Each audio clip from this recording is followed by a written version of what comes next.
La escena se abre en una mansión imponente en Guadalajara, rodeada de jardines perfectamente cuidados y con un portón de hierro que parecía proteger no solo la riqueza, sino también los secretos más oscuros de quienes habitaban dentro. Nadie podía imaginar que detrás de esos muros de mármol y cristal se estaba gestando una guerra silenciosa, una batalla que no se libraba con armas, sino con miradas, palabras y manipulaciones calculadas. Don Julián Montenegro, un empresario millonario de 52 años, acababa de contraer matrimonio con Camila Herrera, una mujer de 32, deslumbrante en belleza, pero envuelta en rumores de ambición desmedida. Él, cegado por la necesidad de rehacer su vida tras la soledad que le había dejado la muerte de su primera esposa, no supo ver las señales de peligro. Camila se convirtió en la nueva señora de la mansión Montenegro, y aunque en público irradiaba dulzura, en privado se dejaba ver su verdadero rostro, impaciente, fría y calculadora. Pero la historia no se centraba solo en ellos. Dentro de esa casa vivía alguien más, Luciana, la hija de Julián, una joven de 17 años que había perdido la vista en un accidente cuando tenía apenas 8. Su ceguera nunca fue motivo para detener su espíritu. Luciana era tierna, sensible y poseía una fortaleza silenciosa que impresionaba a quienes la conocían. Sin embargo, era también vulnerable, especialmente frente a la llegada de Camila, que veía en la muchacha un obstáculo para consolidar su poder dentro de la familia Montenegro. Lo que Julián desconocía era que Luciana no estaba completamente sola. Había alguien que, desde las sombras, cuidaba cada uno de sus pasos. Esteban, el chofer de la familia, un hombre de 40 años, humilde, de orígenes sencillos en un barrio popular de Tlaquepaque. Esteban llevaba 10 años sirviendo a los Montenegro, pero para Luciana era más que un empleado. Era sus ojos, su apoyo y su protector. Y aunque nunca lo decía en voz alta, sentía por ella una devoción profunda, una especie de compromiso moral que lo hacía arriesgar incluso su propio trabajo para mantenerla a salvo. El detonante de esta historia comenzó una tarde de domingo en un evento social en el club privado de los empresarios más influyentes de Jalisco. Julián llegó de la mano de Camila, presumiendo su reciente matrimonio, mientras Luciana caminaba al lado de Esteban, apoyándose suavemente en su brazo. Los murmullos no se hicieron esperar. Algunos elogiaban la fuerza de la joven, otros cuestionaban el hecho de que Julián llevara a su hija ciega a un evento tan concurrido, pero nadie imaginaba lo que ocurriría a continuación. En medio de las conversaciones y brindis, Camila, molesta por la cercanía que Luciana mantenía con Esteban, decidió actuar. En un gesto cargado de crueldad, ordenó al chofer retirarse a la zona de servicio, asegurando que no era apropiado que un empleado estuviera tan cerca de los invitados. Esteban obedeció, pero no sin antes dirigirle una mirada de preocupación a Luciana. Ella, al notar la tensión en el aire, intentó sonreír, aunque en su interior se sintió expuesta y frágil. Minutos después, mientras Julián conversaba con inversionistas, Camila aprovechó para dejar a Luciana sola en una mesa apartada. Lo que parecía un descuido casual en realidad fue un acto calculado. Sabía que la muchacha, sin alguien de confianza cerca, estaría perdida en medio de un entorno desconocido. Y efectivamente, Luciana comenzó a angustiarse. Su respiración se aceleró, sus manos temblaban sobre la mesa. Nadie acudía en su ayuda. Nadie, excepto Esteban, que desobedeciendo la orden de Camila, regresó a su lado. El impacto fue inmediato. En cuanto Luciana escuchó su voz tranquila y firme, diciéndole que no se preocupara, que él estaba allí, se aferró a su brazo con una fuerza que revelaba su miedo contenido. Camila, al notar la escena desde lejos, sintió una mezcla de rabia y humillación. Ese hombre humilde estaba arruinando sus planes de aislar a la muchacha. El regreso a la mansión esa noche estuvo cargado de silencios tensos. Camila no pronunció palabra, pero sus ojos eran 2 dagas dirigidas hacia Esteban. Sabía que no podía enfrentarlo directamente delante de Julián, pero comenzó a tramar algo mucho más perverso: la idea de desacreditarlo, de presentarlo como una amenaza para la familia y en especial para Luciana. Lo que Camila no sabía era que Esteban ya había notado la hostilidad disfrazada en ella. Había visto pequeños gestos, comentarios hirientes hacia la joven, descuidos intencionales que ponían en riesgo su seguridad, como dejar objetos en su camino para que tropezara. Y cada vez que podía, él intervenía para proteger a Luciana, aunque eso significara desafiar en silencio a la nueva señora de la casa. Los días siguientes fueron una tormenta emocional para la mansión Montenegro. Camila comenzó a murmurar a Julián frases envenenadas. Insinuaba que Esteban se estaba aprovechando de la confianza de su hija, que quizá había una intención turbia detrás de tanta cercanía. Julián, atrapado entre el amor por su hija y la devoción a su flamante esposa, comenzó a sentir dudas. El verdadero clímax de esta primera fase llegó una tarde, cuando Camila organizó una reunión en la mansión con amigas de la alta sociedad. Quería mostrarse como la dueña absoluta del lugar. Durante la reunión, mientras Luciana intentaba desplazarse por el salón con su bastón, Camila hizo un gesto imperceptible. Uno de los sirvientes dejó una alfombra mal colocada en el camino de la joven. El desenlace fue brutal. Luciana tropezó y cayó al suelo frente a todas las invitadas, provocando un murmullo de lástima y escándalo. El primero en correr hacia ella fue Esteban, que la levantó con delicadeza, murmurándole que estaba a salvo.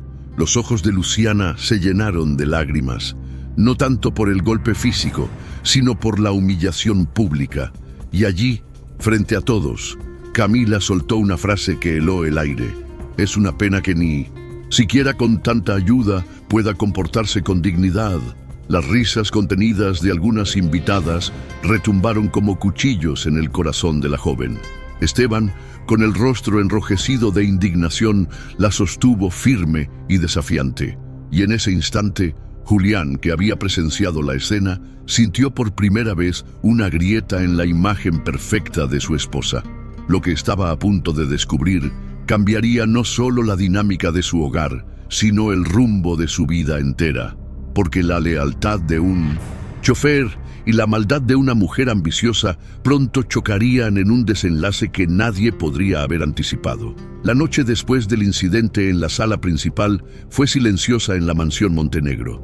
Luciana se encerró en su habitación, con los ojos húmedos y el corazón pesado.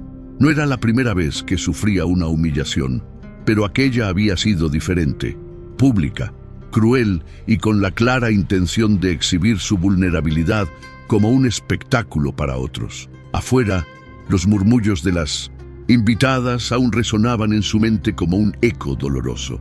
Esteban, en la casa de servicio, no podía conciliar el sueño. Sus manos callosas, acostumbradas al volante, temblaban de rabia. Había jurado que nada ni nadie haría sufrir a Luciana, pero sentía que sus esfuerzos ya no eran suficientes. Camila jugaba un juego sucio, y él lo sabía. Esa mujer estaba dispuesta a todo con tal de doblegar a la joven y consolidar su lugar como la indiscutible señora Montenegro. Mientras tanto, Julián caminaba de un lado a otro en su despacho, con una copa de whisky en la mano. El recuerdo de la caída de su hija y las palabras hirientes de Camila no lo dejaban en paz. Había algo en esa escena que lo incomodaba profundamente. Amaba a su nueva esposa, o al menos eso creía, pero también amaba a su hija y por primera vez sintió que estaba fallando en protegerla. El día siguiente amaneció con un silencio tenso en la casa. Camila intentó comportarse como si nada hubiera pasado, dando órdenes a los empleados con una sonrisa impostada. Pero Luciana no salió de su habitación. Fue Esteban quien, con permiso implícito del propio Julián, subió a llevarle el desayuno. Al entrar, la encontró sentada junto a la ventana, con el rostro vuelto hacia el sol. «No quiero que piensen que soy débil, Esteban», murmuró Luciana con la voz quebrada. «Pero ayer sentí que todos me miraban como si yo fuera una carga, como si sobrara en la vida de mi propio padre». Esteban apretó los puños, conteniendo la rabia. Se arrodilló frente a ella y le habló con firmeza. «Señorita, usted no es una carga. Usted es la luz de esta casa, aunque no pueda verlo.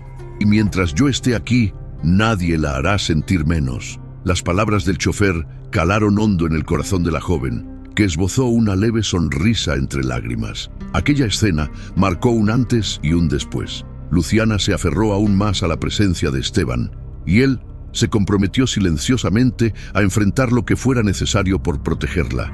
Pero la tensión no tardó en estallar. Esa misma tarde, Camila irrumpió en la habitación de Julián con una expresión de falsa preocupación. «Julián, amor, tenemos que hablar. Estoy preocupada por tu hija y por Esteban». El millonario levantó la vista, intrigado. «¿Qué pasa con ellos?». Camila suspiró, como si le costara pronunciar las palabras, aunque en realidad las había ensayado frente al espejo. «He notado que él se comporta de manera demasiado cercana, demasiado íntima. Me da miedo pensar que pueda estar manipulándola, aprovechándose de su condición. ¿No te parece extraño que tu hija confíe más en un chofer que en su propia familia?». Las palabras eran como veneno destilado. Julián frunció el ceño, pero no respondió de inmediato. La duda ya estaba sembrada. Esa noche, durante la cena, Julián observó con atención. Luciana apenas probaba bocado, mientras Esteban, de pie junto a la mesa, la asistía cada vez que necesitaba algo. El padre notó la naturalidad con la que su hija buscaba al chofer con un simple gesto, y cómo él respondía antes incluso de que ella lo pidiera. Lo que para Julián siempre había sido un alivio, ahora se teñía de sospecha gracias a las palabras de su esposa. Camila, satisfecha con la semilla que había plantado, fue más allá. Organizó un plan para desacreditar definitivamente a Esteban. Una noche, cuando Julián ya dormía, ordenó al chofer que la llevara a un supuesto compromiso. Durante el trayecto, fingió perder un pendiente de diamantes en el auto. Al día siguiente, llorando frente a su esposo, acusó a Esteban de robo. La acusación fue devastadora. Julián, con el ceño fruncido y el corazón dividido, confrontó a su chofer. «Esteban, necesito que me digas la verdad. ¿Tomaste algo que no era tuyo?».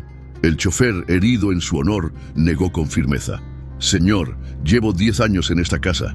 He manejado sus cuentas, he protegido a su hija y jamás pondría una mano sobre lo que no me pertenece». Luciana, al escuchar desde la puerta, irrumpió con un grito que sorprendió a todos. «Él nunca haría algo así. Si hay alguien en esta casa en quien confío ciegamente, es en Esteban». El silencio fue sepulcral. Julián miró a su hija con el corazón hecho trizas, mientras Camila contenía la furia detrás de un llanto fingido. A pesar de las palabras de Luciana, la desconfianza ya se había sembrado. Julián decidió no despedir a Esteban, pero sí lo puso bajo estricta vigilancia. El chofer lo aceptó en silencio, sabiendo que la batalla no era contra el patrón, sino contra la serpiente que dormía a su lado. Los días siguientes fueron un tormento. Camila no cesaba en su campaña de desprestigio. Insinuaba frente a las amistades de la familia que Esteban tenía demasiado interés en la joven ciega. Los rumores comenzaron a circular y pronto la alta sociedad de Guadalajara susurraba entre copas de vino que el chofer montenegro estaba cruzando límites indebidos. Luciana, aunque no podía ver, percibía el ambiente cargado de hostilidad. Sentía el frío en las palabras de su padre, el veneno en la voz de su madrastra y la tensión en los pasos de Esteban.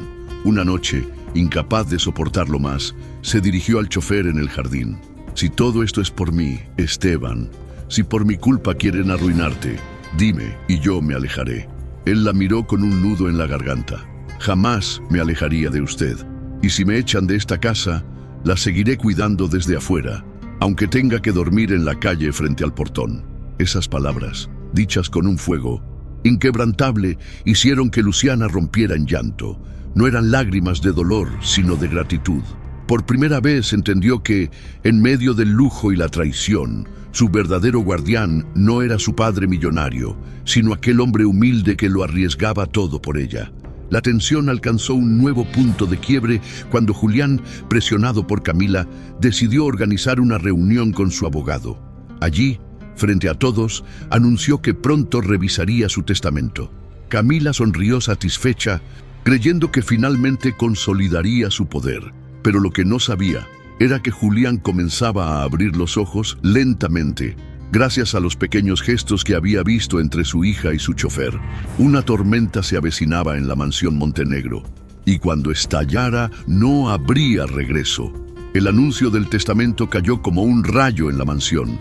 Camila, convencida de que Julián estaba preparando el terreno para asegurarle una fortuna, comenzó a mostrar una sonrisa triunfal incluso en los gestos más pequeños. Caminaba por la casa como si ya fuera dueña de cada rincón, ordenando a los empleados con un tono más severo que nunca y dejando claro que su palabra debía ser obedecida.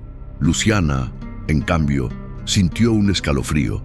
Sabía que algo se avecinaba, algo que no comprendía del todo, pero que la inquietaba. Su intuición, siempre aguda, le decía que la reunión con los abogados no era un simple trámite. Y Esteban compartía la misma preocupación. Había visto demasiados rostros codiciosos en su vida para no reconocer la ambición en los ojos de Camila. La semana previa a la cita con el notario fue un infierno. Camila redobló sus esfuerzos para aislar a Luciana.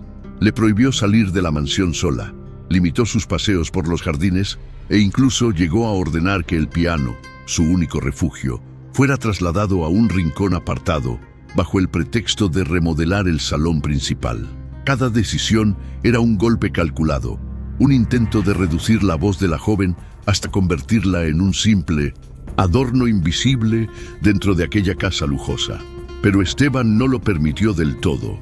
En las noches, cuando el silencio dominaba los pasillos, la acompañaba al jardín para que pudiera sentir la brisa en su rostro, o se sentaba a su lado mientras tocaba melodías en un piano desafinado en la casa de servicio. Para Luciana, esos momentos eran su salvación, una prueba de que aún quedaba humanidad en un entorno cada vez más hostil. La tensión explotó un viernes por la noche, cuando Julián organizó una cena íntima con socios importantes. Camila, como anfitriona, se encargó de cada detalle, buscando impresionar. Pero en medio de la velada, Luciana, con su habitual inocencia, se levantó de la mesa para dirigirse al piano. Quería regalarles una pieza musical, algo que su madre fallecida solía hacer en ocasiones especiales. Camila, al ver que todos aplaudían con entusiasmo la iniciativa, sintió cómo la sangre le hervía. Era Luciana, la ciega, la que estaba robándole protagonismo. Y mientras la joven tocaba con una delicadeza que conmovía a los presentes, Camila hizo una seña imperceptible a un sirviente. Este, siguiendo sus instrucciones, desconectó discretamente el banco del piano, aflojando los tornillos que lo sostenían. El desastre ocurrió segundos después. En pleno clímax de la melodía, el banco cedió y Luciana cayó al suelo con un golpe seco. El salón se llenó de exclamaciones de sorpresa y murmullos. Esteban corrió de inmediato, levantándola entre sus brazos, mientras los invitados observaban con rostros de incomodidad. Julián, furioso, gritó pidiendo explicaciones, pero Camila fingió horror y se apresuró a culpar al personal de servicio por su negligencia imperdonable. Esteban, sin miedo, levantó la voz por primera vez delante de todos. Esto no fue un accidente. Alguien manipuló ese banco. El silencio se volvió espeso. Nadie se atrevía a contradecirlo, pero la incomodidad era evidente. Camila, con lágrimas fingidas, replicó: ¿Está insinuando que alguien de esta casa querría lastimar a Luciana? ¡Qué barbaridad! Julián miró a su esposa con el ceño fruncido, aunque no dijo nada. Por dentro, algo comenzaba a romperse. Esa misma noche, ya sin invitados, Julián fue al cuarto de su hija. La encontró sentada en la cama, con Esteban a su lado, calmándola. «Papá», murmuró Luciana con la voz entrecortada, «no quiero seguir siendo un estorbo. Si algo me pasa, no será tu culpa. Será porque nunca me atreví a hablar». El corazón de Julián se estremeció. Sus ojos se llenaron de lágrimas, pero no frente a ella. Al salir de la habitación, se encerró en su despacho y se quedó en silencio durante horas. Por primera vez se cuestionó seriamente a la mujer que había traído a su casa. Mientras tanto, Camila tramaba su siguiente movimiento. Sabía que debía actuar rápido, antes de que Julián terminara por desconfiar de ella.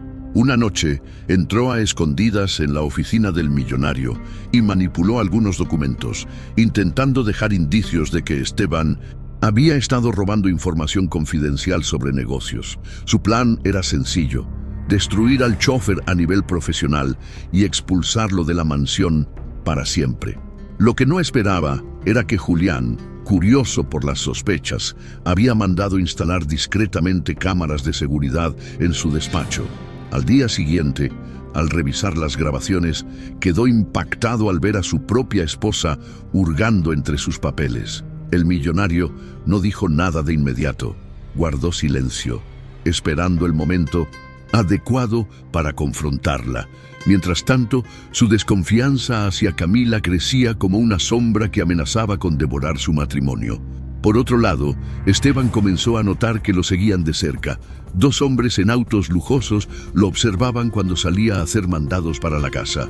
Supo entonces que Camila no se conformaría con simples rumores. Planeaba hundirlo a cualquier costo. El clímax llegó cuando Julián convocó a todos a una reunión familiar en el salón principal. Con voz firme, anunció que había tomado una decisión respecto a su testamento.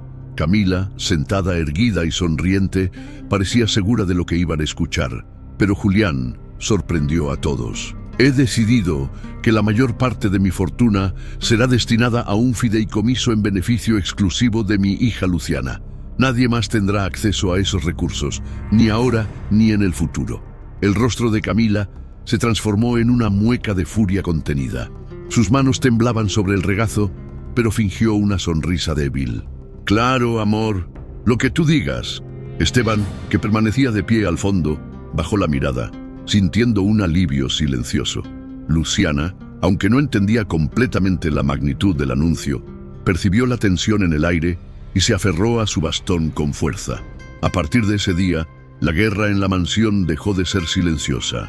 Camila, desenmascarada parcialmente, comenzó a mostrar un rostro mucho más oscuro, y Julián, aunque aún no lo admitía del todo, comprendía que la lealtad verdadera en su hogar no provenía de su esposa, sino de aquel hombre humilde al que había comenzado a dudar.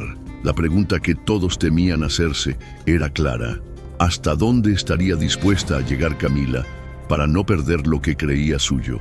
El anuncio del fideicomiso no solo rompió el delicado equilibrio de la mansión Montenegro, lo pulverizó.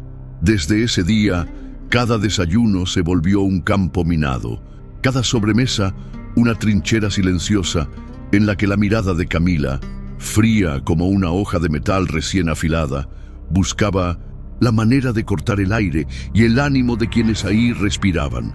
Parecía sonreír, pero lo hacía con los dientes, no con el alma. Y ese detalle, esa sonrisa que no subía a los ojos, fue la alarma que terminó de despertar a Julián. Camila lo notó. Y cuando se sabe descubierta, una persona ambiciosa no retrocede, se vuelve creativa. La creatividad de Camila era un río oscuro, subterráneo, lleno de meandros. Ese mismo lunes, a primera hora, llamó desde su baño, mientras un vapor perfumado trepaba por el espejo a un número desconocido. Habló con voz baja, como quien traza un mapa de guerra. Mencionó horarios, ubicaciones y, lo más venenoso, la debilidad concreta de su objetivo. La piscina, dijo, y el miedo antiguo que ella todavía tiene al agua profunda. Del otro lado, un silencio profesional. Luego, un queda hecho. Luciana ignoraba la tormenta que se organizaba con su nombre en el centro. Ese lunes, después de una noche de insomnio, en la que el banco del piano cayéndose se repetía, en su cabeza pidió a Esteban un favor pequeño: volver a caminar por el jardín, oler los limoneros, tocar los bordes de los rosales con guantes para no pincharse. Esteban aceptó de inmediato. Cada paso que daban en la gravilla era un pacto silencioso de resistencia. Ella le contó, con voz baja, que había empezado a componer una pieza. No puedo verla en el papel, rió con timidez, pero la escucho aquí, y se tocó el corazón. Esteban guardó esas palabras como quien guarda una joya auténtica en un bolsillo roto, con cuidado excesivo. Cerca del mediodía, Camila apareció en la terraza con un vestido blanco que parecía una mentira luminosa, y en la mano una copa con hielo. Luciana, dijo con dulzura, ¿qué te parece si vas con Esteban a la piscina? Han colocado nuevas luces y quiero que sientas el cambio de temperatura en el aire. Dicen que ayuda a orientarse. Lo dijo con la naturalidad de una anfitriona que ofrece té. Esteban tensó la mandíbula.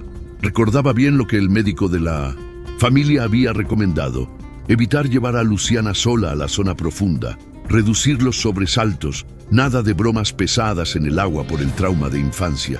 Pero la orden no fue una orden directa, fue una trampa cortés. El borde de la piscina destellaba como un espejo de vidrio. El sol de Guadalajara, en esa hora puntual, caía oblicuo. Esteban tomó la mano de Luciana con firmeza. «Estamos al lado del agua, señorita. La escalera está a su izquierda, el borde a su derecha». Ella asintió. Dio 2 pasos suaves. Camila, desde la terraza, fingía revisar su teléfono, pero en realidad miraba el reflejo de la escena en el vidrio de la puerta, como si se tratara de una obra con final predecible. Todo fue rápido. Un resbalón que no parecía casual, un resto de aceite que no debía estar ahí, y el bastón de Luciana hirió el aire. Esteban la sujetó con una reacción que no se aprende en cursos. Es una respuesta que se entrena solo con lealtad. La abrazó por la cintura y con el peso, los dos quedaron peligrosamente inclinados hacia el agua. Esteban giró su cuerpo, ofreciendo su espalda al golpe del mármol, y logró que Luciana cayera sobre él, lejos del borde. La muchacha soltó un gemido ahogado. El agua, a un dedo de distancia, rió con su rumor maldito. Camila gritó entonces, pero no de alarma, de oportunidad. ¡Qué imprudencia!, chilló desde la terraza, corriendo con las manos en el pecho. «¿Cómo te atreves a ponerla en riesgo?». Los jardineros a varios metros levantaron la vista. 2 hombres desconocidos para Esteban aparecieron como por casualidad en el lateral de la casa, con cara de guardias privados. Uno sacó el teléfono y empezó a grabar. El cuadro que quedaría en video sería claro: el chofer sujetando a la hija ciega en el borde de una piscina, la madrastra aterrada, los gritos de fondo. Un cuadro fácil de explicar si se quiere creer en lo peor. Esteban se incorporó con Luciana entre los brazos y, sin soltarla, habló con voz de roca. «Señora, aquí había aceite. Esto fue puesto». Camila se llevó la mano a la boca como si la injuria le ofendiera más que el peligro. «¿Aceite? ¿En mi casa? ¡Qué invento! Lo que vi fue a un chofer jugando con la vida de la hija de su patrón». La acusación flotó como humo negro. Luciana, con la respiración acelerada, solo logró decir: «Él me salvó». Julián llegó corriendo, alertado por el escándalo. Vio el celular del desconocido apuntando a su familia y gritó que se detuviera. Los hombres se fueron como vinieron, sin apuro ni culpa. Camila lloraba. «Julián, yo solo quise que Luciana se relajara. Y mira», lo dijo con voz quebrada, con la perfección de una actriz vieja que domina los quiebres de tono. Esteban abrió la mano y la mostró manchada de brillo. «Aceite, señor, en el borde». Julián miró el suelo, vio el arco iris sutil que solo deja el aceite en el agua. Lo vio y no dijo nada. A veces el silencio es la defensa de quien ya no quiere pelear con la realidad. A la noche, en el despacho, Julián revisó de nuevo las grabaciones. Hacía días, después de descubrir a Camila hurgando, había añadido una cámara discreta enfocando la terraza y otra capturando el pasillo lateral. La del pasillo, caprichosa, no tenía audio. La de la terraza sí, pero el ángulo era limitado. Revisó, retrocedió, amplió. Vio a 2 hombres rociar el borde con un líquido desde un pequeño atomizador. No vio sus rostros. Vio a Camila entrar y salir, nerviosa, mirando el reloj. Y después, el casi accidente. La evidencia era parcial, pero poderosa. Julián cerró los ojos. No estaba listo para el abismo que significaba admitirlo todo. A la mañana siguiente, Camila ejecutó su siguiente carta. Inauguró el discurso de la inestabilidad de Luciana. «Mi amor», dijo con ternura en la cocina, «no quiero preocuparte, pero creo que tu hija necesita ayuda médica. Desde que vine la siento alterada. Se inventa cosas, ve enemigos en la casa, el piano, la piscina. ¿Y si está atravesando un episodio? Podríamos llevarla a evaluación por su bien». Julián la escuchó sin asentir. Esteban, desde la puerta de servicio, oyó suficiente para saber por dónde iban los tiros. Esa tarde, cuando Luciana descansaba, Esteban emprendió una investigación a su modo, con los recursos del barrio, y los favores que se pagan con café y cigarros. Fue a Tlaquepaque, a casa de su primo Chuy, que conocía a medio mundo del gremio de seguridad privada. Entre anécdotas y papeles grasosos de tortas ahogadas, supo que los dos hombres que merodearon la mansión trabajaban a veces para un consultor de gestiones discretas llamado Dante Vizcarra, con oficina semiclandestina en un local de Zapopan. Dante, nombre de novela y de descenso. Esa misma noche, Esteban condujo su viejo Tsuru, no el auto de la casa, hasta una calle polvosa iluminada por neón barato. Encontró el local, una vitrina con celulares reparados a la mitad, y dentro, un hombre con barba recortada demasiado perfecta para ese barrio. «Busco a Dante», dijo. «¿Quién lo solicita?», respondió una asistente masticando chicle. «Un cliente con poco dinero y mucha prisa». La frase, lanzada al azar, funcionó. Dante sonrió desde el fondo y lo hizo pasar. No hubo amenazas ni golpes. Hubo astucia y verdad a medias. Esteban se presentó como quien necesitaba eliminar un video incómodo grabado por dos de los muchachos de Dante. Mencionó la piscina, la mansión, el borde engrasado. Dante no parpadeó, pero se acomodó en la silla. Pequeño gesto delator. «¿Y qué ofreces?», preguntó. «Nada. Solo vine a decirte que ya sé quiénes fueron y que si algo le pasa a la señorita Luciana, no habrá dinero en Zapopan que te saque del problema». Esteban habló tranquilo, como si llevara décadas en ese mundo. Dante soltó una risa breve. «Tienes valor, chofer, pero te equivocaste de barrio para venir a asustar». Esteban se levantó. Dejó un sobre con fotocopias. Eran impresiones de los fotogramas de la cámara del pasillo, donde se veían siluetas y una gorra con un logo distintivo. «Ya imprimí 10. 5 están en manos de personas a las que no les caes bien. Buenas noches». Salió sin mirar atrás. A veces, la amenaza más eficaz es la que suena a plan ya en marcha. Con el terreno presionado, Camila aceleró su plan médico. Consiguió, a través de una amiga de club, una cita de urgencia con un psiquiatra privado en una clínica elegante de Providencia. El objetivo no era curar, era archivar un diagnóstico conveniente para más adelante. Trastorno adaptativo con crisis de pánico. Palabras perfectas para justificar medidas más protectoras. Lo que no calculó fue la lealtad anónima del personal viejo de la casa. Rosa, la cocinera de manos suaves y ojos de radar, escuchó la llamada a escondidas. Rosa adoraba a Luciana desde niña. Esa noche, con la naturalidad de quien ofrece un té, le entregó a Esteban una nota. Cita miércoles, 11:30 am, Clínica San Miguel, Dr. Bermúdez. Cuidado. Esteban no durmió. A las 7 de la mañana del miércoles, tocó la puerta de Lee. «Despacho». «Señor», dijo, «necesitamos hablar».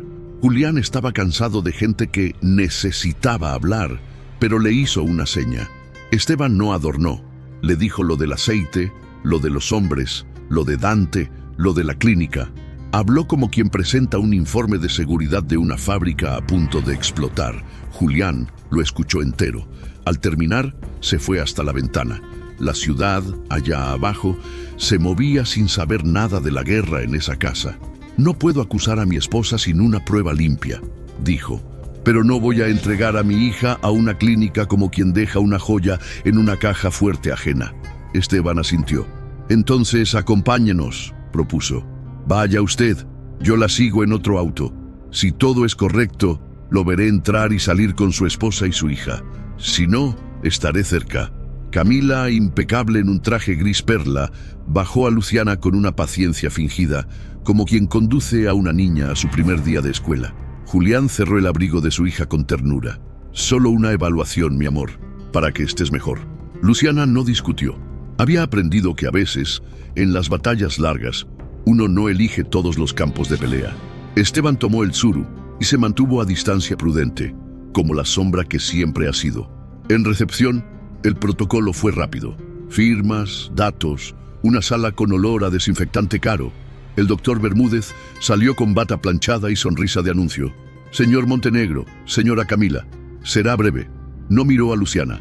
La evaluaría solo, con un test y unas preguntas simples. Esteban se acercó al mostrador y le susurró a la recepcionista un pretexto para pasar al pasillo. Traigo un papel que olvidó el señor. Ella lo dejó avanzar 3 pasos, lo suficiente para ver una camilla preparada al final del corredor con correas discretas, ocultas bajo una sábana. Lo suficiente para entender que la evaluación podía terminar en observación prolongada. Volvió a recepción con el pulso golpeándole la garganta. Adentro, la consulta tomó un giro extraño. El doctor hizo preguntas que parecían más guión que diagnóstico. Oyes voces, desconfías de la gente que te ama, sientes impulso de lastimarte. Luciana respondió con calma. No oigo voces, desconfío de quienes me han lastimado. Y no quiero lastimarme, quiero tocar el piano. Bermúdez apuntó sin levantar la vista. Camila intervenía cada tanto. Doctor, anote que últimamente inventa accidentes. Dice que alguien puso aceite donde no lo había. La palabra inventa sonó como un sello. Julián observaba con el ceño hundido. Vio entonces un detalle mínimo. El doctor nunca le preguntó a Luciana por su música, por sus rutinas, por sus crisis de verdad. Solo buscaba casillas que llenar. Se levantó. Doctor, esto no es una evaluación, es una plantilla. Bermúdez sonrió, práctico. Son instrumentos estandarizados, señor. ¿Con correas en la camilla?, preguntó Julián con hielo en la voz.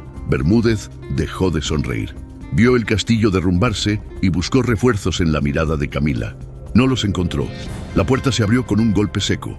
No fue Esteban. Fueron 2 enfermeros con una orden escrita. Observación de seguridad 48 horas. La firmaba Bermúdez, avalada por un protocolo que permite retener a un paciente si hay riesgo para sí mismo. Julián leyó el papel y por primera vez en mucho tiempo alzó la voz con toda la autoridad de su apellido y de su dinero. Mi hija no se queda. Los enfermeros dudaron. Camila fingió desmayarse. El caos se instaló. Una enfermera corrió por agua, otra por sales, y Esteban entró en la sala justo entonces, con la excusa banal de traer el abrigo olvidado de la señorita. El actor equivocado en el escenario correcto. Bermúdez, ansioso, señaló a Esteban. Él es el problema, el apego patológico, el consentimiento. ¡Apártenlo! Un enfermero intentó sujetarlo. Esteban, con respeto pero con decisión, se colocó detrás de Luciana. Nadie la toca sin su consentimiento ni el de su padre, dijo. Julián se paró a su lado. Mi hija se va. Conmigo. Las palabras, rectas como una firma en un cheque, tuvieron el efecto deseado. Bermúdez, calculando pérdidas, retrocedió. Camila, recuperada del desmayo, se levantó con los ojos ardiendo. Salieron de la clínica como se sale de una trampa que no se cierra. Deprisa pero en silencio. En el estacionamiento, Julián miró a Esteban con una mezcla de gratitud y vergüenza vieja. Me equivoqué contigo, dijo sin adornos. Y yo me equivoqué al creer que la señora se detendría, respondió Esteban. Luciana en medio tomó aire como quien vuelve a nacer. La guerra ya no era secreta. Camila lo entendió esa misma tarde y dio un giro táctico. Dejó los golpes indirectos y pasó a la demolición pública. Llamó a una influencer de sociedad, amiga suya, y le vendió una historia con titulares fáciles. La triste decadencia de una heredera problemática y el chofer que la manipula. Fotos retocadas, rumores, medias verdades. En 24 horas, los grupos de WhatsApp de los clubes de Zapopan ardían con chismes de dientes blancos y uñas perfectas. Un hilo de Twitter, con fotos tomadas de lejos en la piscina y comentarios envenenados, alcanzó miles de interacciones. El apellido Montenegro, que siempre había sido sinónimo de inversiones y fundaciones, se volvió hashtag. La respuesta de Julián fue contraintuitiva. En lugar de ocultarse, expuso. Convocó a una rueda de prensa en el salón principal de la mansión, esa sala que había sido escenario de humillaciones, y anunció donaciones a una fundación para la inclusión de personas con discapacidad visual, con el nombre de su primera esposa y en vida de Luciana. Dijo, mirando a las cámaras, mi hija no es un trofeo ni una víctima, es un talento, y quien atente contra su dignidad, atenta contra la mía. Fue un golpe limpio, de esos que no dejan sangre pero sí marca. Camila miró desde el pasillo, conteniendo la furia como se contiene el humo bajo una tapa. Aquella noche, mientras la casa volvía a su normalidad tensa, Rosa, la cocinera, Encontró en el cesto de reciclaje de Camila un sobre medio rasgado con un membrete de banco de Puerto Vallarta y un nombre: Mauricio Aranda. Rosa no sabía de finanzas, pero sí sabía cuando una pista huele a pólvora. Escondió el sobre en su delantal y se lo dio a Esteban. «No es cosa mía», dijo, «pero hágase cosa suya». Esteban conectó los hilos. Mauricio Aranda no era solo un nombre. Era el exnovio de Camila, rumor de pasillo en el club, un tipo que había quebrado 2 restaurantes de playa, dejando deudas finas. Puerto Vallarta, transferencias, fechas. Había una ruta. Esa madrugada, sin informar a nadie, Esteban condujo hasta la costa. Llegó con el amanecer, cuando el malecón todavía huele a pan dulce y sal. Encontró a Mauricio a través de un camarero que debía favores a Chuy. Estaba en una marisquería de toldo azul, bebiendo cerveza a las 9 de la mañana con el despecho de quien ya no cree en finales felices. La conversación fue un ajedrez de golpes suaves. Esteban no amenazó, ofreció. «Quiero saber cuánto te pagó Camila y por qué. A cambio te dejo en paz y te doy algo que ella jamás te dará: una salida». Mauricio rió con ironía. Luego escupió la historia como quien se quita una espina. Camila quería una vida asegurada. Yo iba a ser la escalera, pero fui el escalón. Cuando se topó con Montenegro, me dejó con deudas. A veces me manda dinero para que no hable.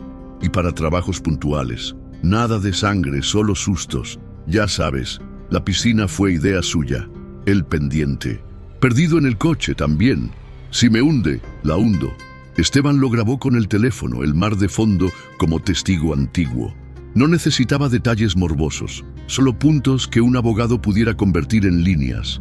Al volver a Guadalajara, con el sol bajando como una naranja pesada, Esteban recibió una llamada de número oculto. Silencio. Luego, la voz de Dante, el consultor de gestiones discretas. «Chofer, te estás metiendo con gente que come de esto. A mí me da igual quién gane, pero la señora...». «Apaga». «Tú no». Esteban colgó. No respondió reto con reto, respondería con algo más contundente. A la mañana siguiente, Julián convocó a Camila al despacho. Fue breve. Le mostró el video de la noche en que ella revuelve papeles. Le mencionó la clínica y el papel de observación. No habló de Puerto Vallarta ni de Dante. Guardó esas cartas. «Me mentiste», dijo con cansancio, como quien admite una derrota íntima. Camila, maestra del giro, cambió el rostro a un dolor herido. «Lo hice por amor. Tu hija es un muro entre nosotros». Julián apretó los dientes. «Mi hija es mi casa», respondió. Le pidió que se fuera unos días a un hotel. Camila se negó. «No me iré de una casa que legalmente también es mía», dijo, aún con la sonrisa de faceta legal. Esa noche, alguien cortó la luz en el ala norte de la mansión. Rosa vio sombras. Un vidrio se quebró en el estudio. Esteban corrió hacia el ruido y encontró la ventana rota y un ladrillo con una nota enrollada. El silencio es caro. La reputación se rompe. Más fácil que el cristal. No era una amenaza anónima cualquiera, era la firma torpe de quien cree entender el miedo. Esteban llamó a seguridad, revisó los jardines, y entonces en la esquina menos iluminada vio a un hombre salir corriendo, saltar el muro y desaparecer entre los árboles. Alcanzó a distinguir la gorra con el logo que había fotografiado en el video de la terraza. Asintió para sí. Tenía el hilo. Al amanecer, antes de que el miedo se instalara como huésped, Esteban preparó una escena diferente. Colocó en la sala principal un piano eléctrico. El antiguo estaba en reparación. Y convenció a Luciana de tocar su pieza inacabada. «Va a ser para usted, para Rosa, para mí», le dijo. «Para nadie más». Pero la música no entiende de audiencias pequeñas. Cuando empezó a sonar, Julián bajó atraído por el milagro de la melodía. Se sentó en silencio. Rosa lloró con pudor. La pieza, aún cruda, ya tenía un clímax que hacía vibrar la madera. Luciana tocaba como si por fin hubiera encontrado un lenguaje que no necesita ojos. La puerta se abrió de golpe. Camila entró con 2 policías y un papel entre dedos perfectos. Una denuncia por acoso y manipulación contra Esteban, acompañada de capturas de pantalla de un perfil falso donde se insinuaban mensajes que él jamás escribió. «Vengo por la legal», dijo, triunfal. Los policías profesionales pidieron a Esteban que los acompañara.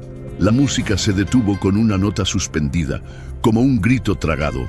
Julián intercedió, mostró su identificación, pidió que todo se hiciera sin esposas. Los agentes accedieron. Esteban miró a Luciana y le dijo con voz baja, sin crear pánico: «No me tardo».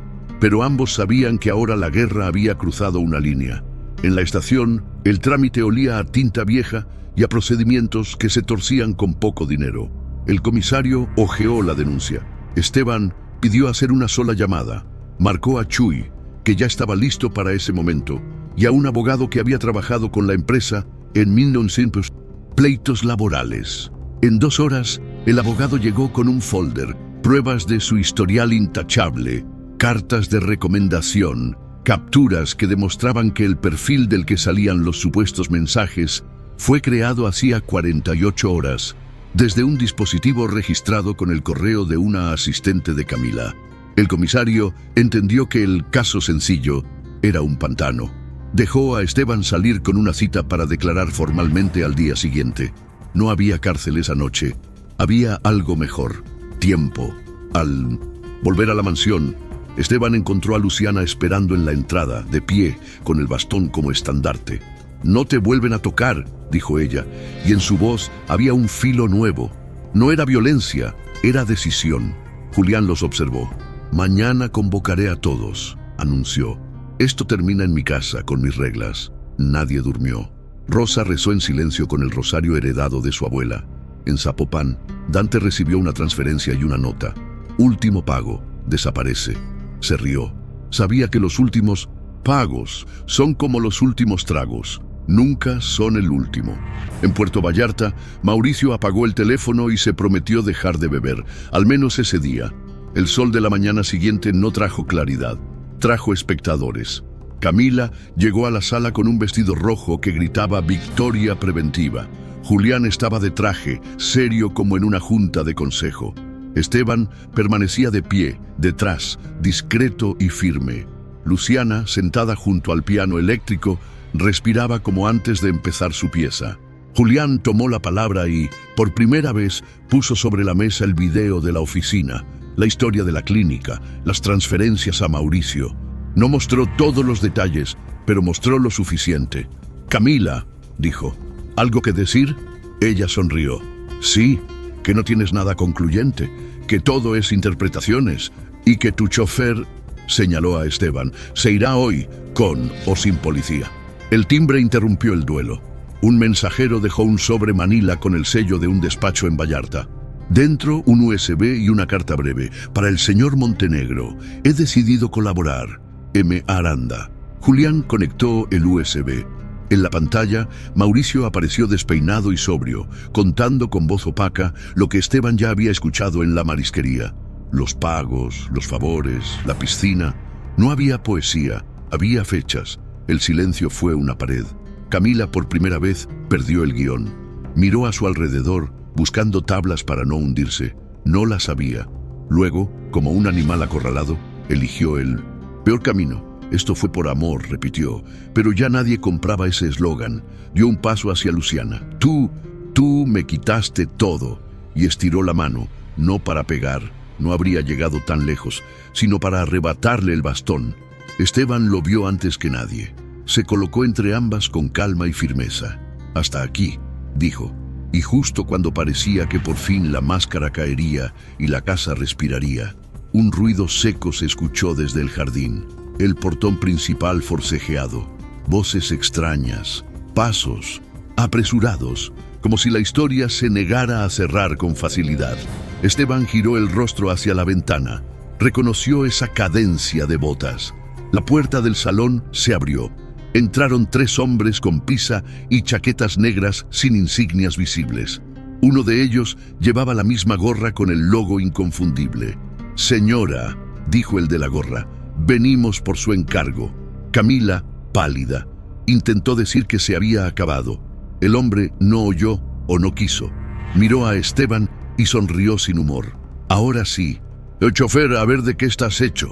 Luciana se puso de pie, apoyada en su bastón. Julián avanzó un paso. Rosa, desde la puerta de servicio, alzó el teléfono con el 911 marcado y el dedo temblando sobre el botón verde. La música en el piano eléctrico quedó con una tecla hundida, como si el clímax de la pieza se hubiera congelado a la mitad. Y en ese punto exacto, cuando el lujo y la lealtad, la mentira y el coraje chocaron de frente, la historia exigió aire antes del golpe.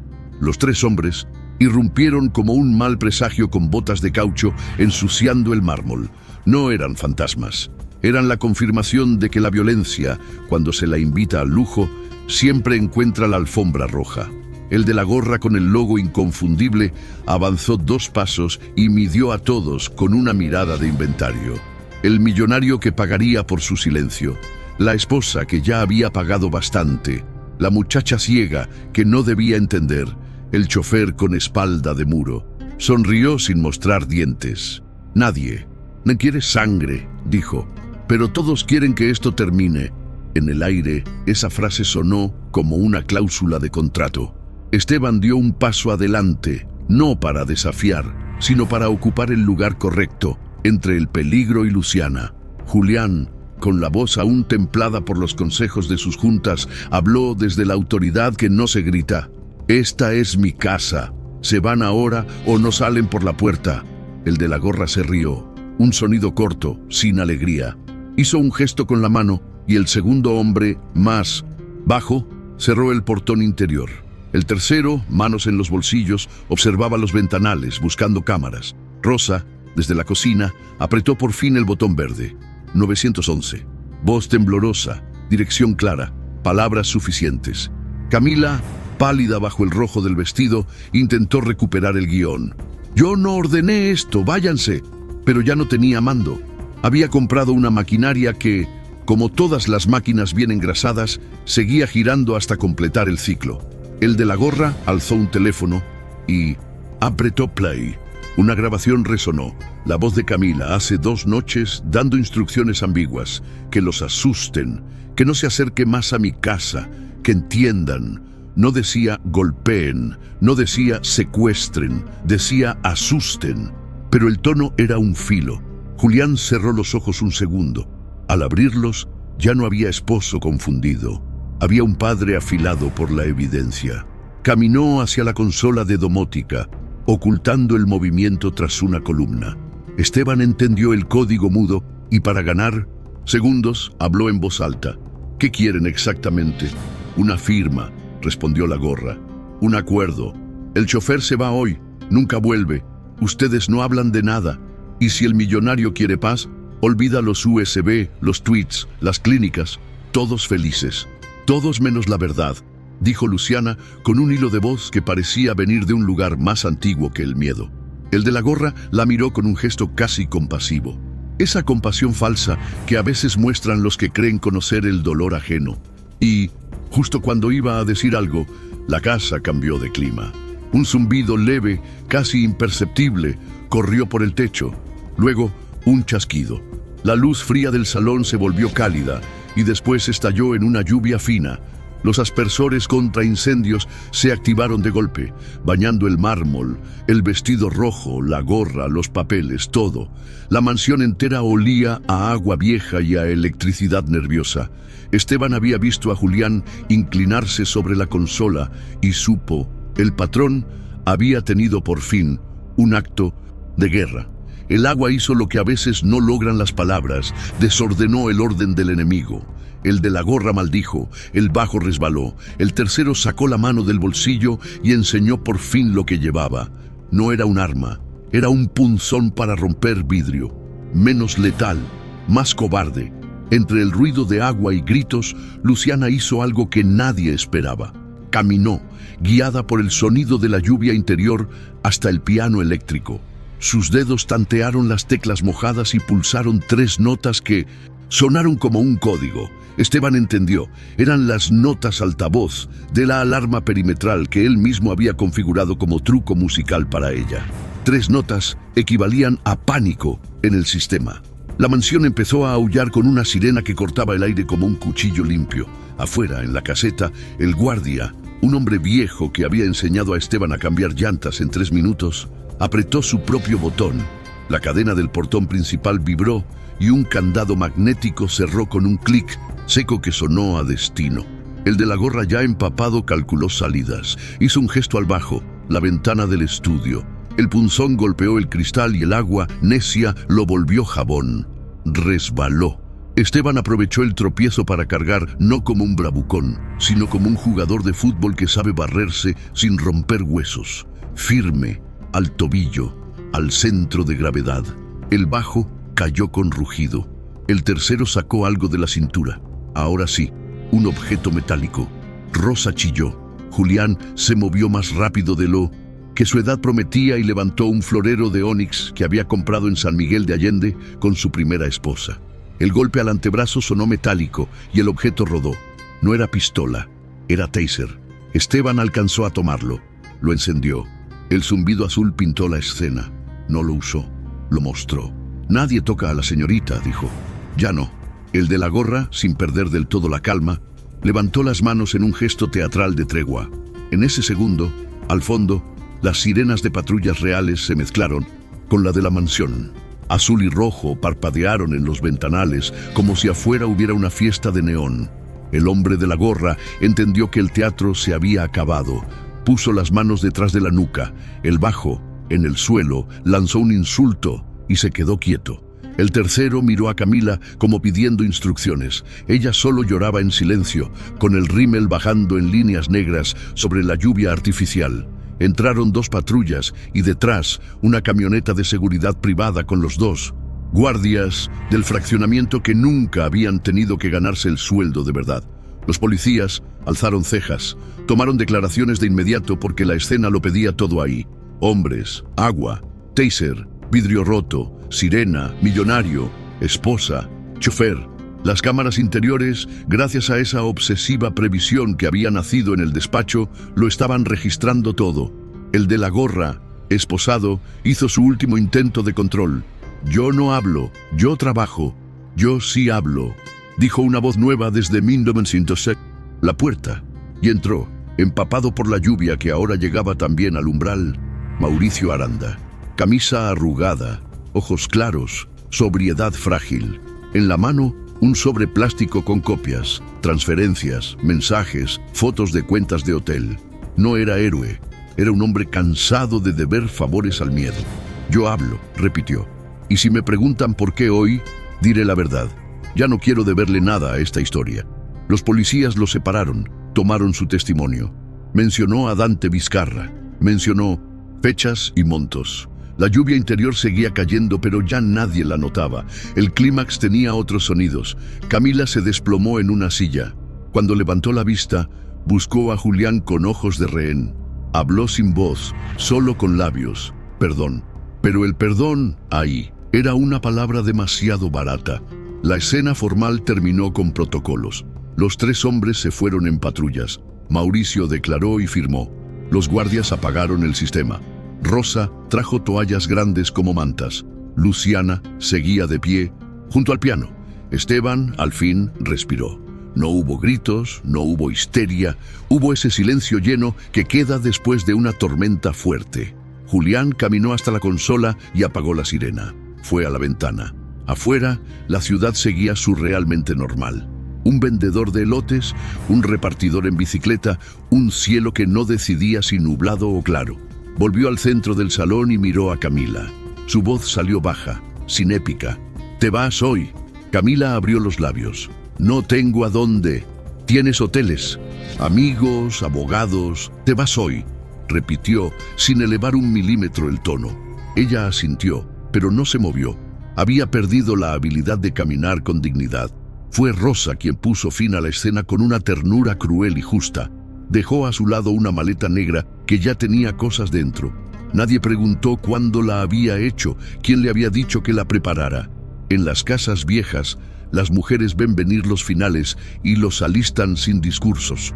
Camila se levantó y por primera vez desde que pisó esa mansión como dueña, pidió permiso con la mirada para salir.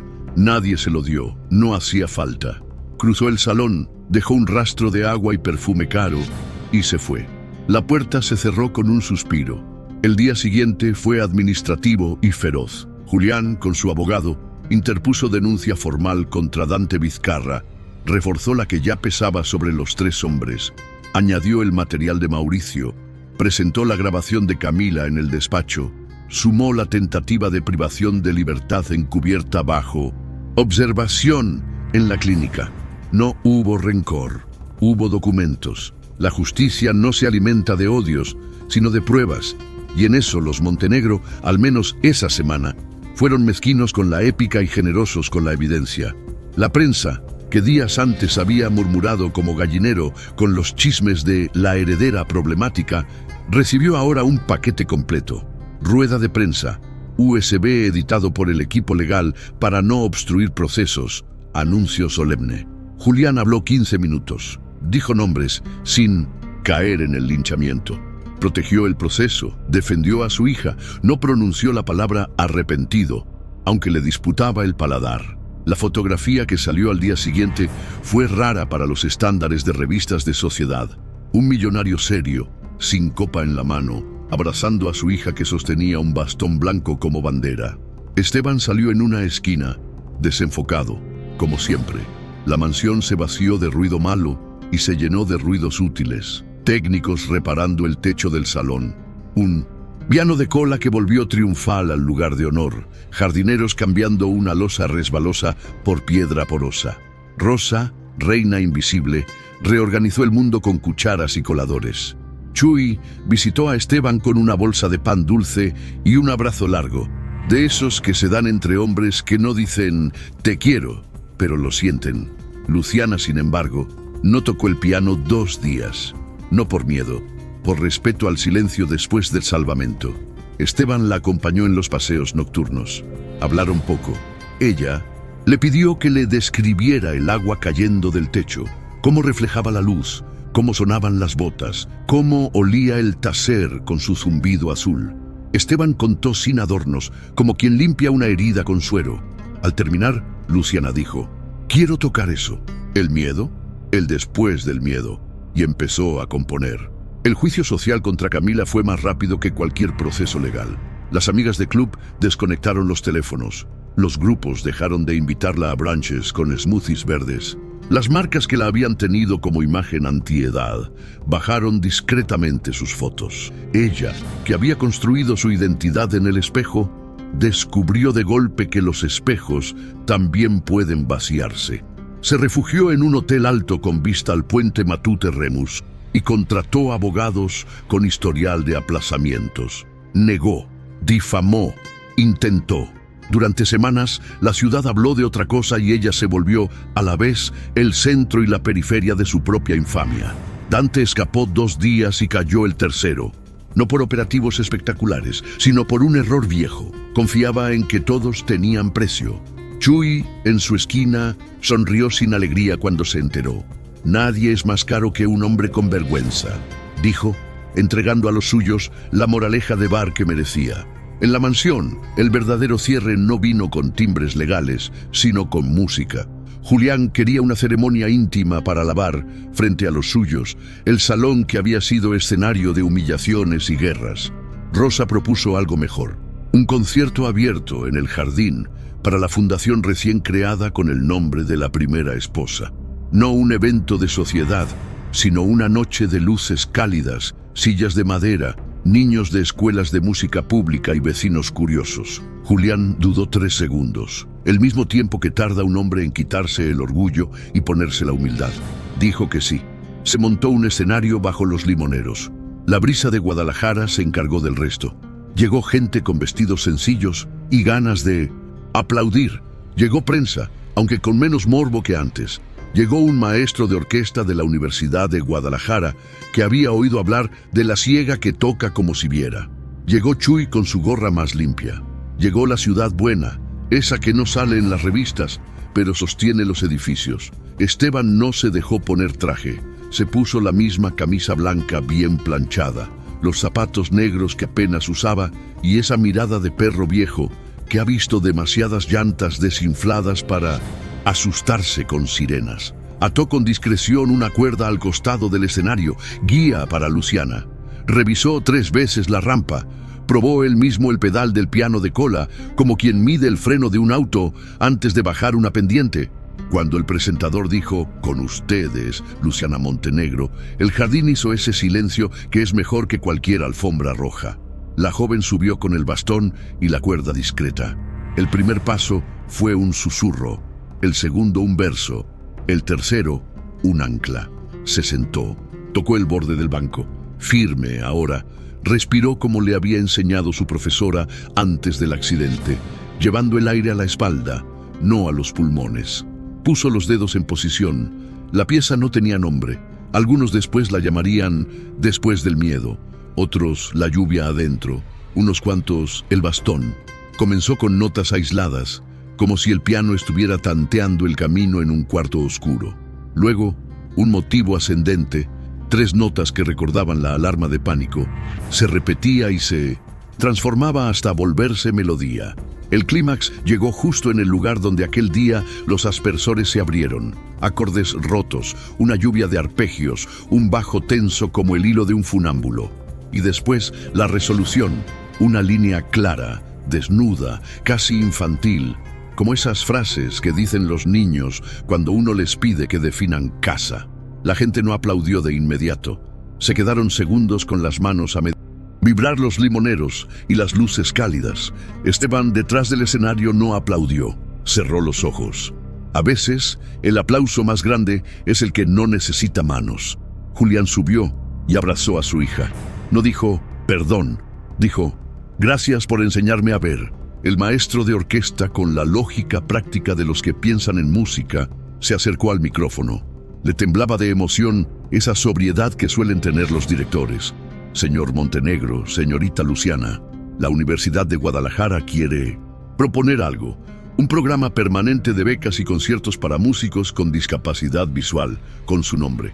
Y, si me lo permiten, quiero estrenar esta obra con la orquesta en temporada, orquestada por nuestros alumnos, con usted al piano. El jardín volvió a aplaudir. No era un aplauso de sensibilidad barata, era un voto, una alianza. Esa noche, al despedirse de la gente en la entrada, Luciana escuchó una voz de mujer que hablaba con Rosa. Era la recepcionista de la clínica, aquella que había visto las correas bajo las sábanas. Se acercó tímida con una bolsa de papel. «Esto es suyo», dijo. «Cuando vinieron, guardé este pañuelo que se le cayó. Y quiero decir que ese día nadie debió firmar esa orden. Lo siento». Luciana le tomó la mano por un segundo. No dijo, te perdono. Dijo, gracias por decirlo. Las heridas cierran así, con puntos pequeños. ¿Y Camila? La ciudad la vio desaparecer de a poco, como se apaga una luz que ya no está conectada. Hubo audiencias, medidas cautelares, titulares periódicos. No más vestidos rojos en terrazas, no más fotos en brunches. Alguna vez se filtró que estaba en terapia. Otra vez, que tenía un trabajo de oficina en una inmobiliaria de Tepic. Importaba menos cada día. Luciana no pidió cárcel eterna, pidió distancia. Y la distancia, finalmente, es también una justicia. Mauricio, por su parte, abrió un pequeño puesto de jugos en Puerto Vallarta. Pagó deudas, se mudó a un cuarto limpio en una pensión con ventilador. A veces, al preparar naranjas, tarareaba sin querer la melodía de Después del miedo que había guardado en su celular. No sabía de música, pero sabía de segundas oportunidades. Dante consiguió, como todos los Dantes, un castigo a su medida. Un juez serio, un expediente largo y una condena que olía a tiempo. Esteban no se fue. Nadie lo dijo, pero todos lo sabían. Ese lugar era suyo desde mucho antes que el contrato. Julián le ofreció, con una formalidad digna, la jefatura de seguridad del grupo empresarial. Con 1.906, salario justo, con equipo, con una oficina con ventana y no con un cuarto sin vistas. Esteban aceptó, con la condición de no dejar de hacer lo que hacía, conducir a Luciana cuando ella lo pidiera. No por obligación laboral, sino por ritual. A veces los vínculos verdaderos no cambian de forma, cambian de nombre en la nómina. Hubo una última escena, pequeña, que cerró la historia con una puntada invisible. Una tarde cualquiera, en Tlaquepaque, Esteban estacionó el coche para que Luciana comprara Con la guía de sus dedos, una campana de barro que sonaba con un tono de sol menor. Ella la agitó y la acercó al oído. «Suena como casa, suena como llegar», dijo Esteban. «Suena como volver», completó ella. Y rieron, sin épica, sin sirenas, sin USB. Solo rieron. Meses después, la orquesta de la universidad estrenó Después del miedo. Hubo un momento en que el director, consciente de que algunos verían aquello como un gesto condescendiente, dejó claro que no. La partitura tenía fuerza propia, independencia estética, coraje musical. Luciana tocó con los ojos cerrados por costumbre, no por necesidad. En el teatro, sentados juntos, Julián y Esteban escucharon. Rosa, en una butaca lateral, apretaba un rosario, pero en secreto no rezaba. Hacía cuentas de cuántos niños podrían entrar a estudiar con las becas de esa noche. Al terminar, hubo pie. La ovación se midió en minutos. La crítica del día siguiente no habló de tragedias familiares ni chismes de clubes. Habló de una obra luminosa, nacida de un salón bajo lluvia, y del silencio exacto que la precedió. Las mansiones, como las personas, pueden aprender. El mármol, donde antes se reflejaba el orgullo hueco, empezó a reflejar otra cosa. Gente entrando con bastones, con perros guía, con manos impacientes por tocar, talleres de braille en el desayunador, clases de ritmo con palmas en la terraza, niños corriendo entre limoneros con instrumentos de cartón. Y en un rincón, siempre, un hombre de camisa blanca que miraba todo con la tranquilidad de quien ya no compite con nadie. La custodia más difícil, la custodia de la esperanza, quedó a su cargo como antes le había quedado el volante. Una noche, después de un ensayo que salió torcido, Luciana se enfadó. Ese enojo sano que tienen los artistas de verdad cuando saben que no han crecido lo suficiente. Dijo que todo sonaba a mentira, que nada nuevo estaba saliendo de sus manos. Esteban la escuchó sin dar soluciones. Cuando se calmó, él encendió el coche y la llevó, sin avisar, al mirador de la barranca de Huentitán. Allí, la ciudad cantaba sus luces como un coro de cigarras. El viento trajo un rumor que no era de autos, era de hojas. «Escucha», dijo Esteban. «¿Qué? Lo que no está afinado. Eso también es música». Ella sonrió. La próxima pieza nació esa noche, Lo que no está afinado. Pero esa ya es otra historia. La lección quedó colgada como una lámpara nueva en el techo de la casa. El lujo no sirve si no alumbra a los que más lo necesitan.